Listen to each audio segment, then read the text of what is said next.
పులిచింతలకి plus బ్యారేజ్కి మధ్యన 2 కలుస్తున్నాయి. ఒకటి మున్నేరు, 2 బుడమేరు. వీటి నుంచి ఎంత ప్రవాహం వచ్చినా వెళ్ళిపోతుంది. ముందే వాటిని ఖాళీ చేసుకుని కుషన్ పెట్టుకోవటం అనేటువంటి కనీసమైన చర్య కూడా చెయ్యనటువంటి వ్యక్తి ఈ రాష్ట్ర ముఖ్యమంత్రి నారా చంద్రబాబు నాయుడు గారు. విజన్ ఉన్నటువంటి వ్యక్తి, చాలా అనుభవం ఉన్నటువంటి వ్యక్తి. ఎవరైనా చేస్తారనేది వెరీ సింపుల్ లాజిక్. అంతకుముందు అనేక సార్లు చేసినటువంటి అంశాలు ఇవన్నీ కూడా. వాటిని మర్చిపోయి మీరు ఏం చేశారు? నేను మనవి చేస్తున్నా, ఆయన ఈ పనిలో లేడు. ఎవరో మన బొంబాయి నుంచి ఒక సినిమా యాక్టర్ అని అంటారు, మరి ఆమె సినిమా యాక్టర్ కాదు తెలియదు. ఆ మహిళను తీసుకొచ్చి ఎవడి మీద కేసు పెడదాం, ఎవడి మీద కక్ష సాధిద్దాం, ఎవరిని లోపలేద్దాం, ఇంతే తప్ప వరద వస్తుంది, ప్రాణాలపై ప్రమాదం ఉంటుంది, ఈ కుషన్ మేనేజ్మెంట్, నీటి మేనేజ్మెంట్ చెయ్యాలి అనేటువంటి పనే లేనటువంటి పరిస్థితుల్లో కక్ష సాధించే ధోరణి ఎలా ఉంటుంది? ఇవాళ నందిగం సురేష్ గారిని అరెస్ట్ చేశారు. ఇంత వర్షంలో కూడా, ఇంత గాంధంలో కూడా ఎట్టా కక్ష సాధించాలి? ఏ ఐపీఎస్ ఆఫీసర్ మీద కక్ష సాధించాలి?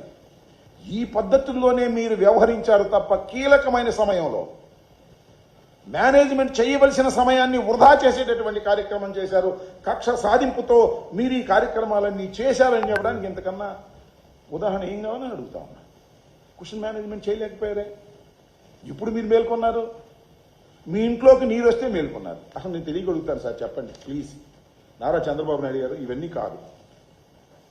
నేను ప్రజలను కూడా అడుగుతా ఉన్నా, మేధావులను కూడా అడుగుతా ఉన్నా, రాజకీయ నాయకులను అడుగుతా ఉన్నా, ఈ భారతదేశంలో ఉన్న ప్రతి పౌరుని అడుగుతా ఉన్నా, ఎవరండి బఫర్ జోన్లో ఉన్న ఇంట్లో ఉంటారండి?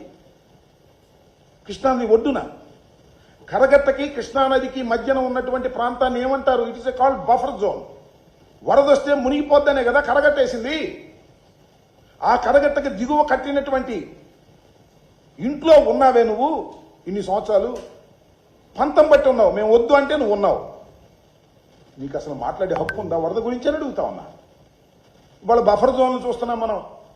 హైదరాబాద్లో బఫర్ జోన్లో ఉన్నటువంటి పెద్ద పెద్ద మేడలను కొట్టిపారేస్తున్నారు. ఇది బఫర్ జోన్ కాదా? అసలు వరద వస్తే ఎక్కడికి వచ్చిందండి? పాపం నేను తెలియగలుగుతా. మా మంత్రి సత్యనారాయణ రాజు గారి ఆశ్రమం, పెద్ద హాస్పిటల్, అది న్యాచురోపతిక్ హాస్పిటల్. నాకు బాగా తెలుసు, ఆయన అంటే నాకు గౌరవం. Is a very learned person in naturopathy.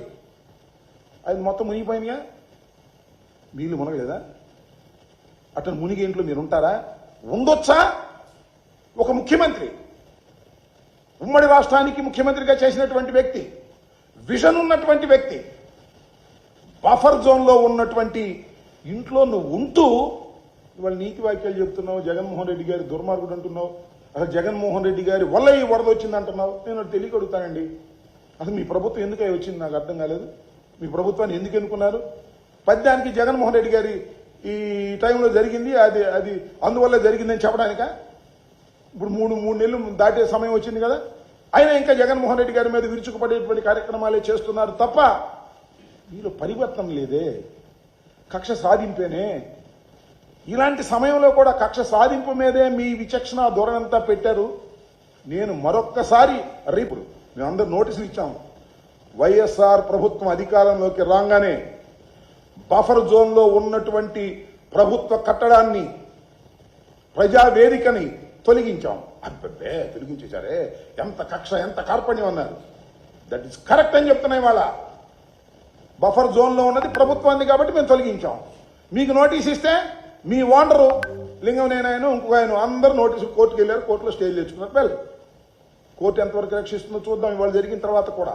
కాబట్టి ఇలాంటి దుర్మార్గమైనటువంటి కార్యక్రమాలు చేసి ఇవాళ జగన్మోహన్ రెడ్డి గారిని ఆడిపోసుకునేటటువంటి కార్యక్రమాలు మీరు చేస్తారు. దీనికి ఇంకొక మాట కూడా ఏమంటారంటే ఆయన ఈ బుడమేరు వ్యవహారం. బుడమేరులో కేవలం జగన్మోహన్ రెడ్డి గారు బుడమేరుని నెగ్లెక్ట్ చేయటం వలన ఇది జరిగింది అనేటువంటి మాట పదే పదే చెప్తున్నారు, నమ్మించే ప్రయత్నం చేస్తున్నారు. దురదృష్టం. ఎందుకంటే చంద్రబాబు నాయుడు గారి కంఠం పెద్దది. కంఠం అంటే ఉపన్యాస కంఠం కాదు, ఆయన ప్రచార కంఠం. ఆయనకి ఏంటంటే ఈనాడు ఉంటుంది, ఆంధ్రజ్యోతి ఉంటుంది, TV5 ఉంటుంది, ఇంకొక ఛానల్, ఇవి కాకుండా అధికార రంగానే కొత్త కొత్త ఛానల్స్ పుట్టుకొచ్చినాయి, యూట్యూబ్ ఛానల్స్. అడ్డగోలుగా జగన్మోహన్ రెడ్డి గారిని దూషించడం, చంద్రబాబు నాయుడు గారిని పెంచేయటం భయంకరంగా. ఆయన అంత విజన్ కలిగిన వ్యక్తి అసలు లేనే లేడు అనేటువంటి మాటలు మాట్లాడేది పెద్ద నోరు. మాదేమో చిన్న నోరు. మాది ఏంటంటే సాక్షిలో వస్తాయి, సాక్షిలో చూపిస్తారు. కడమే పెద్ద చూపించుకోకుండా ఉంటారు, ఎందుకంటే మళ్ళీ నువ్వేం వాళ్ళని ఇబ్బంది పెడతావు అనే పద్ధతుల్లో. అంత పెద్ద కంఠం ఇది. ఆ కంఠానికి తగ్గట్టుగా సమాధానం చెప్పాలి. వాస్తవాన్ని అంటే పదే పదే చెప్పాల్సినటువంటి అవసరం ఉంటుంది. నేను మనవి చేస్తున్నా, బుడమేరుకి ఇవాళ వరదలు, అనేక సందర్భాల్లో బుడమేరుకు వరదలు వచ్చాయి. 1989లో నేను ఫస్ట్ టైం ఎమ్మెల్యే అయినప్పుడు, జస్ట్ బిఫోర్ బుడమేరుకు వరద వచ్చింది. 95లో వచ్చింది, 96లో వచ్చింది, 98లో వచ్చింది, 2005లో కూడా వచ్చింది. రాజశేఖర రెడ్డి గారు 2005లో వచ్చిన తర్వాత బుడమేరుని మొత్తం పెద్ద పెద్ద వరదది. నాకు తెలిసి సబ్జెక్ట్ ది కరెక్షన్ 70,000 క్యూసిక్స్ వరద వచ్చింది బుడమేరుకి. అప్పుడు విజయవాడ మునిగిపోయింది. ఇది ఏం చేయాలి అనేటువంటి దాని మీద ఆలోచన చేశారు.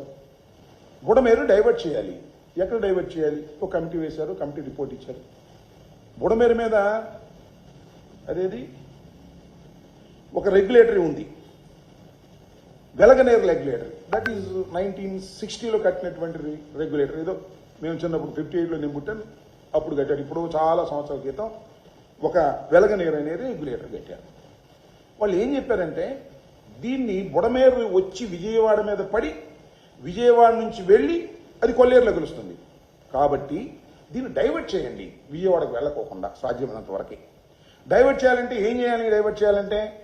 డైవర్ట్ చేసి రాజశేఖర రెడ్డి గారు కళ్ళగన్న పోలవరం ప్రాజెక్టు రైట్ కెనాల్ ఉంది కదా, రైట్ కెనాల్లోకి డైవర్ట్ చేయండి. అంతకుముందు కూడా డైవర్షన్ ఉంది, వెరీ స్మాల్ డైవర్షన్, 750 క్యూసిక్స్ ఎంతో డైవర్షన్ ఉంది. అది ఎక్కడికి ఉంది? అది వచ్చేసి ఈ VTPSకి వెళ్ళేటటువంటి నీరు ఉంది కదా, VTPSకి కృష్ణా నుంచి నీరు వెళ్తుంది, వస్తుంటుంది. ఆ వచ్చే దానిలోకి డైవర్షన్ ఉంది, వెరీ స్మాల్ డైవర్షన్, చాలదు. ఎలాగూ రాజశేఖర రెడ్డి గారు లాంటి మహానుభావుడు